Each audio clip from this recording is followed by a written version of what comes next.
I am not supposed to be here. Not in a dramatic way. In a literal, medical, statistical way, I should not be standing here talking to you right now. And for the longest time, surviving felt like the strangest burden I'd ever been handed. Pause. This is the story nobody tells you about survival. Not the fight. What comes after? Subscribe, because this is a story about what fighting for your life actually looks like from the inside. And it's nothing like the Instagram version. The diagnosis arrived on a Wednesday. I remember because I had a dentist appointment that afternoon and I still went. That is how the mind protects itself. It insists on the ordinary even when the world has just ended. I sat in the waiting room, clutching a magazine I couldn't read, overwhelmed by the truth I couldn't tell, performing the most exhausting role of my life, a person who was fine. The dental hygienist's friendly chatter felt like a distant echo, an illusion I couldn't grasp. I maintained a polite smile even as my world crumbled inward. That night, I did the thing I consciously swore I wouldn't do. I googled the survival statistics. I should not have done that.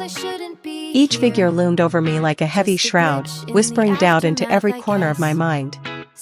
The weight of those numbers pressed down like a curse, flooding me with a fear I didn't know how to fight. Treatment is its own kind of violence.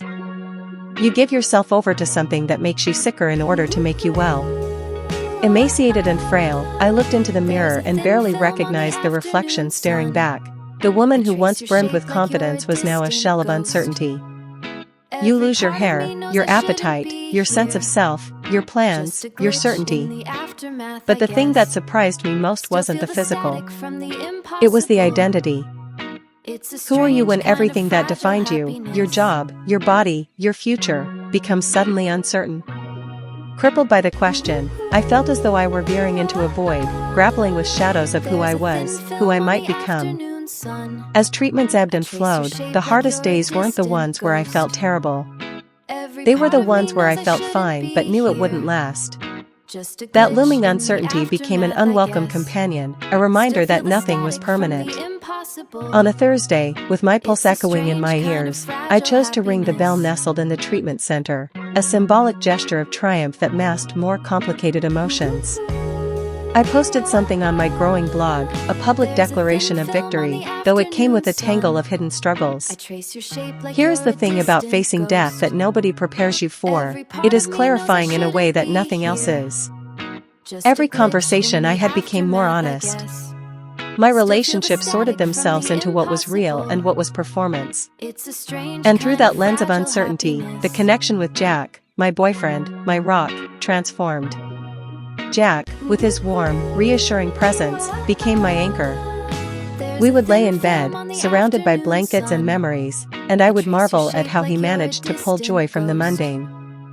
He made every morning I woke up feel like a gift I hadn't earned but was determined to deserve. I became the most ruthlessly myself I had ever been. Because I finally understood the cost of pretending. I shared my darkest fears, crying not just for the battles I fought, but for the time we couldn't reclaim. Jack listened intently, holding me tight as the night deepened around us. Because in the realness of our vulnerability, we found safety and solace. I am in remission now. For years and counting. But I want to be honest with you, surviving is not a destination. It is a daily practice. Some days I am grateful to my bones, and some days, the fear is still there, quiet yet present, underneath everything. I have made peace with that, a testament of our shared commitment. The fear means I still have something to lose, a privilege I treasure. I no longer take Tuesday mornings for granted. The splendor of bad coffee and arguments about nothing taste richer now. I realized my intentions had shifted, and so did my love for Jack. I want to ask you something, and I want you to really answer it, not just scroll past. What are you waiting for? What conversation are you delaying? What person are you taking for granted? In the aftermath of my journey, I learned what matters most. With Jack by my side, we decided to embrace every moment as a gift. We danced in our cramped living room, laughed over dinner, and built dreams that shimmered in the midst of uncertainty. Do you? Start now. Please. As the sun dipped below the horizon one evening, painting our small apartment in hues of orange and gold, I turned to Jack. What's one thing you want to do this week that your future self will thank you for? He smiled, his eyes twinkling like stars, and answered, I want to dance through every day with you, no matter how the world spins. And that was the promise we made to each other, to honor our existence, no matter how fragile, to live fully as a collective heartbeat against the uncertainties. We only get one of these lives, and I refuse to waste mine. And I don't want you to waste yours either.